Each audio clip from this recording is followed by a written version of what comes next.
अस्सलामुअलैकुम दोस्तों, inside bye Mauzam Fakhar में खुश आमदेद।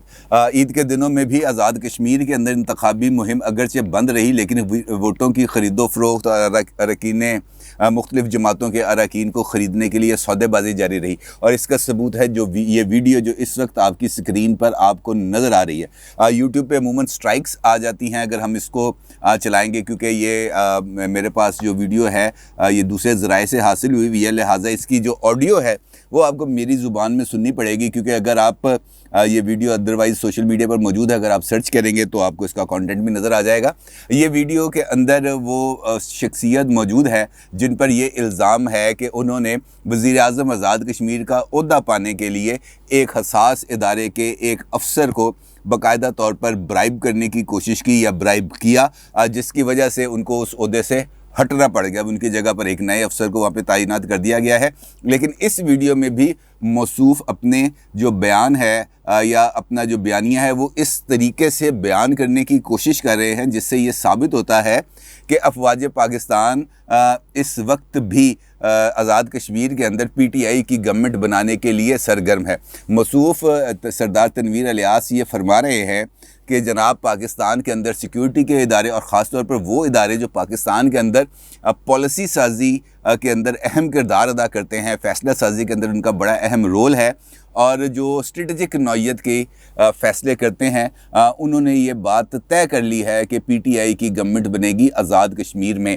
लिहाजा अब आपको इस बारे में किसी किस्म का कोई खौफ व ख़तर नहीं होना चाहिए। आपको PTI इक़्तिदार में आएगी और इस बात का आपको यकीन होना चाहिए। ये फरमा रहे हैं उस मौके पर जब उन्होंने अपने हलके से जो LA-15 है बाग का हलका, वहाँ से उन्होंने जमात इस्लामी के उम्मीदवार अब्दुल रशीद तराबी साहब को अपने हक़ में बिठाने के लिए जो एक छोटी सी उन्होंने गेट टुगेदर की थी, इस मौके पर वो ये ख़िताब कर रहे हैं। अब्दुल रशीद तराबी साहब जमात इस्लामी के रहनुमा हैं और कुछ पिछले 5 साल उन्होंने फ़ारूक हैदर साहब की जो सरबराही में मुस्लिम लीग नून की गवर्नमेंट थी, उस गवर्नमेंट के अंदर उन्होंने बड़ा किरदार अदा किया और 5 साल तक सरकार के प्रोटोकॉल के भरपूर मज़े लूटे।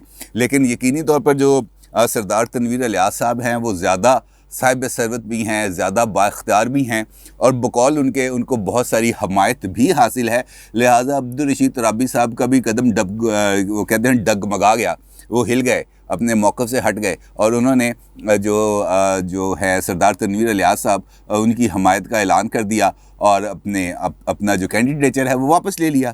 इस पर अब भी बहस चल रही है कि उन्होंने ऐसा क्यों किया, क्या वजूहात है, क्या उनको भी जो बेनज़ीर साहब ने एक दफ़ा कहा नहीं था कि चमक का कमाल है नवाज शरीफ साहब का इक़्तिदार में आना और उनके लिए जो सुप्रीम कोर्ट का फ़ैसला है ये चमक का कमाल है। तो ऐसी ही कोई चमक का कमाल वहाँ पर दिखाया गया जिसके नतीजे में वो उन्होंने अपनी पोजीशन को बेहतर किया सरदार तनवीर इलियास ने। लेकिन साथ ही एक तनकीद का उन्होंने ख़ुद अपने लिए और अपने जो इससे कहते हैं सरपरस्तों के लिए कुछ ज़्यादा उसके लिए तनकीद का दरवाज़ा खोल दिया। खैर, अब जमात इस्लामी आज़ाद कश्मीर के अमीर डॉक्टर खालिद महमूद ख़ान ने अपनी जो आज़ाद कश्मीर की जमात इस्लामी की मजलिस शूरा है उसके मुशावरत के बाद अब्दुल रशीद तराबी साहब को जमात से ना सिर्फ निकाल दिया बल्कि जमात से उनकी जो बुनियादी रुकनीत है उसको भी ख़त्म कर दिया। और जमात इस्लामी को जितना हम जानते हैं उसके तहत जो जमात का जो फ़ैसला होता है वो जमात के तमाम वोटर और सपोर्टर उस बात पर अमल दरामद ही करते हैं, वो अमूमन उससे पीछे हटते नहीं हैं। लिहाजा लग ऐसे ही रहा है कि सरदार तनवीर इलियास ने ये जो इन्वेस्टमेंट की है ये इन्वेस्टमेंट कुछ ज़्यादा पायदार नहीं रहेगी, इसका कुछ ज़्यादा उनको फ़र्क नहीं पड़ेगा। लेकिन इसके साथ साथ जो दीगर जमातें हैं वहाँ पर भी ख़ास तौर पर बाग के अंदर ज़्यादा एक्टिविटी हो रही है। जो मुझे बाग से 1-2 दोस्तों ने बताया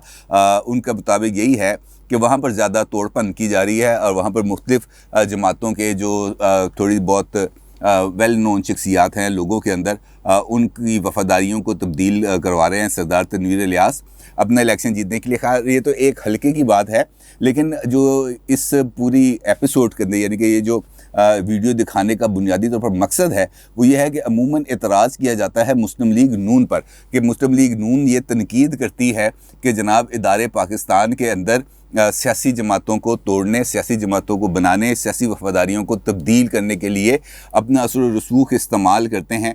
और अब जो सरदार तनवीर इलियास की जो वीडियो अभी आपकी स्क्रीन पर आपको मैंने दिखाई, इसके अंदर तो ये मुस्लिम लीग नून वालों ने तो नहीं कहा सरदार तनवीर इलियास को कि जाओ अब्दुल रशीद तराबी को बिठाओ। सरदार तनवीर इलियास ख़ुद इस बात को तस्लीम कर रहे हैं, ख़ुद इस बात को फैला रहे हैं। ये एक मनसूबाबंदी के तहत ये एक हवा बनाने की कोशिश कर रहे हैं कि पाकिस्तान के जो ताकतवर इदारे हैं, पाकिस्तान के जो मिलिट्री इस्टेब्लिशमेंट है, वो पीटीआई की आज़ाद कश्मीर में गवर्नमेंट बनाना चाहती है। और अगर ये बात सही है तो अफसोसनाक है, और अगर ये बात गलत है तो फिर इसका नोटिस लेना चाहिए उन इदारों को भी और आज़ाद कश्मीर के इलेक्शन कमीशन को भी, क्योंकि किसी को भी इलेक्शन कैंपेन के दौरान इलेक्शन के अंदर जोड़ तोड़ होता ही रहता है, लेकिन इस जोड़ तोड़ के अंदर इस तासुर को इस मुनज़्ज़म तरीके से फैलाना कि जनाब फ़लाँ मेरे साथ है लिहाजा मेरा जो जीतना तय है, तो फिर हमें इलेक्शन के ड्रामे को ख़त्म कर देना चाहिए, फिर हमें इससे आगे बढ़ जाना चाहिए। हमें कह देना चाहिए कि जनाब सिंपली कि ये शख्सियत है या ये जमात है, इसी ने इक़्तिदार में आना है, लिहाजा ये वोटिंग शोटिंग के ड्रामे की कोई ज़रूरत नहीं है।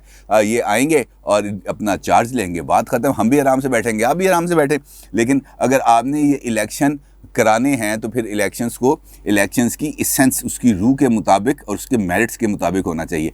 इस वक्त आज़ाद कश्मीर के अंदर इतनी आसानी के साथ पीटीआई की गवर्नमेंट बनती किसी को भी नज़र नहीं आ रही, और वो लोग जो ये सोच रहे हैं या सोच रहे थे कि पीटीआई यहाँ पर क्लीन स्वीप करेगी, उनको भी अब इस बात का इदराक हो चुका है कि पीटीआई किसी भी तौर पर क्लीन स्वीप आज़ाद कश्मीर में नहीं कर सकती, और मुस्लिम लीग नून और दीगर अपोजिशन जमातें उनको दिन में तारे दिखाने के भरपूर पोजीशन में है। और मुस्लिम लीग नून ने अपनी इंतखाबी मुहिम, और ख़ास पीपल्स पार्टी में बड़ी अच्छी इंतखाबी मुहिम चलाई, बिलावल साहब जब तक थे उन्होंने बहुत अच्छी इंतखाबी मुहिम चलाई, और शायद कल वो दोबारा अपनी इंतखाबी मुहिम का आगाज़ भी करेंगे। लेकिन मुस्लिम लीग नून की इंतखाबी मुहिम के बाद पीटीआई के लिए ये इलेक्शन जीतना इतना आसान नज़र नहीं आ रहा, और अगर इस मौके पर किसी भी किस्म की मैनिपुलेशन की गई या मैनिपुलेशन करने की कोशिश की गई या नताइज को बदलने की कोशिश की गई या आवाम की जो असल ख्वाहिशात हैं उनको नज़रअंदाज करके एक कठपुतली हुकूमत लाने की कोशिश की गई, तो फिर उसके नताइज अच्छे तरीके से बरामद नहीं होंगे। और मरीम नवाज़ साहिबा ने इस बात का बरमला इजहार किया है कि अगर वोट चोरी किए गए, अगर बक्से चोरी किए गए, अगर इंतखाबी नताइज को बदला गया तो फिर वो एहतजाज की कॉल देंगी और मुजफ्फराबाद से रैली की क़यादत करेंगी और इस्लामाबाद तक आएंगी। तो इसका मतलब ये है कि उन्होंने एक वाज़ेह तौर पर इदारों को भी पैगाम दे दिया और जो पॉलिटिकल पार्टीज़ हैं उनको भी पैगाम दे दिया, इलेक्शन कमीशन को भी पैगाम दे दिया कि अपना रोल अच्छे तरीके से अदा करें। और यही वजह है कि उनको फिर ये पैगाम दिया गया था कि हम अपनी लड़ाई है वो आप ख़ुद लड़ें, और हम इंतखाबी अमल में बिल्कुल जो है कोई रोल प्ले नहीं करेंगे, गैर जानिबदार रहेंगे।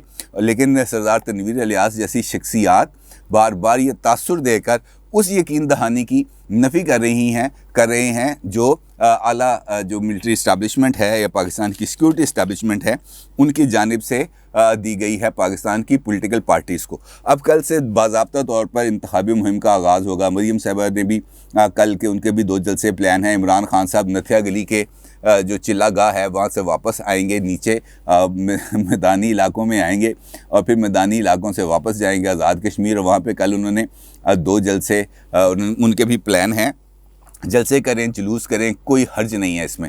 लोगों को अपने साथ इंगेज करें, कोई हर्ज नहीं है इसमें। लोगों के साथ रब्ता करें, कोई हर्ज नहीं है। लेकिन लोगों के जहन में ये बात बिठाने की कोशिश करना कि हमारे साथ ताकत का सरचश्मा अवाम नहीं है बल्कि ताकत का सरचश्मा रावलपिंडी में या इस्लामाबाद में मौजूद है, ये तासुर देना इसको किसी भी सूरत नापसंद किया जा सकता है और ना ही इसकी पजीराई की जा सकती है। इलेक्शंस को बिल्कुल साफ़, शफाफ और गैर जानिबदार होने चाहिए और उसके जो भी नताइज आएँ वो कबूल करने चाहिए। 25 जुलाई तक की जो टाइम है, इस टाइम को अच्छे तरीके से इस्तेमाल करना चाहिए। और मेरा ख़्याल है कि हमारी जो सिक्योरिटी इस्टेब्लिशमेंट है उसकी तरफ से वाज़ेह कोई ना कोई हिकमत अमली सामने आ जाएगी, ख़ास तौर पर सरदार तनवीर इलियास के बारे में।